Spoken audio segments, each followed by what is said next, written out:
Nagpatupad na ng online classes ang isang paaralan sa Matina, Davao City. Kasunod ito ng naitalang 30 kaso ng hand, foot, and mouth disease sa nabanggit na paaralan.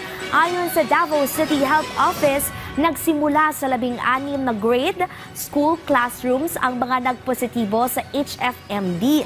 Nagbabala ang health officials sa mga magulang na agad dalhin sa doktor ang mga nagkaroon ng sintomas ng komplikasyon gaya na lamang ng seizures at severe dehydration dahil sa hirap sa pag-inom ng tubig.